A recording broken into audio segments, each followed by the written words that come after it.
കല്ല് വെച്ച് ബദാം കായ പൊട്ടിച്ച് അതിൻ്റെ പരിപ്പെടുത്ത് കഴിച്ചിട്ടില്ലാത്ത 90s കിഡ്സ് ആരെങ്കിലും ഇവിടെ ഉണ്ടോ? ഉണ്ടെങ്കിൽ എന്തായാലും ഒന്ന് കമൻറ്റ് ചെയ്യാൻ മറക്കരുത് കേട്ടോ. അപ്പോൾ നമുക്ക് ഇന്ന് ആ ഒരു മെമ്മറി മിനിയേച്ചറായിട്ട് ഉണ്ടാക്കിയെടുത്താലോ. അപ്പോൾ നമ്മൾ ആദ്യം ഒരു പരന്ന കല്ല് പോലെയാണ് ഉണ്ടാക്കിയെടുക്കുന്നത്. അതിൻ്റെ പുറത്തുള്ള ടെക്സ്ചറൊക്കെ ഉണ്ടാക്കിയെടുക്കാം കേട്ടോ. അതിനുശേഷം നമുക്ക് ബദാം കായ ഉണ്ടാക്കിയെടുക്കാം. പിന്നെ നമ്മൾ അതിൻ്റെ മുകളിൽ ചെറിയ ടെക്സ്ചറൊക്കെ ചെയ്ത് കൊടുത്തിട്ടുണ്ട്. പിന്നെ അതിൻ്റെ അകത്തുള്ള പരിപ്പ് നമ്മൾ ഉണ്ടാക്കിയെടുത്തിട്ടുണ്ട്. ഇനി നമുക്ക് കല്ലിന് ഒരു കളർ ചെയ്ത് കൊടുക്കാം കേട്ടോ. അതിനുശേഷം നമുക്ക് ബദാം കായ്ക്ക് കളർ ചെയ്ത് കൊടുക്കാം. പിന്നെ അതിനകത്തുള്ള പരിപ്പിന് നമ്മൾ കളർ ചെയ്ത് കൊടുത്തിട്ടുണ്ട്. ബദാം കായകൾ പല പല കളറിലുണ്ടാവും. കൂടുതലായിട്ട് ഈ മജന്ത കളറിലൊക്കെയാണ് കണ്ടിട്ടുള്ളത്. പിന്നെ ചിലത് ഉണങ്ങിപ്പോയിട്ടൊക്കെ ഉണ്ടാവും.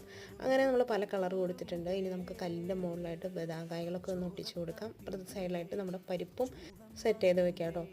അതിനുശേഷം നമ്മൾ ആ ഒരു ചതച്ചിട്ടുള്ള ആ പൊടിയും കാര്യങ്ങളൊക്കെ നമ്മളൊന്ന് ഒറിജിനാലിറ്റിക്ക് വേണ്ടിയിട്ട് വെച്ച് കൊടുത്തിട്ടുണ്ട്. ഒരു കല്ല് ചതയ്ക്കാനുള്ളതും വെച്ച് കൊടുത്തിട്ടുണ്ട് കേട്ടോ. അപ്പോൾ ഇന്നത്തെ ക്രിയേഷൻ നിങ്ങൾക്ക് ഇഷ്ടമായിട്ടുണ്ടെങ്കിൽ എന്തായാലും നിങ്ങൾ സപ്പോർട്ട് ഉണ്ടാവണേ. പിന്നെ ഇതുപോലുള്ള നിങ്ങളുടെ മെമ്മറീസൊക്കെ ഒന്ന് കമൻറ്റ് കൂടി ചെയ്യാൻ മറക്കരുത്.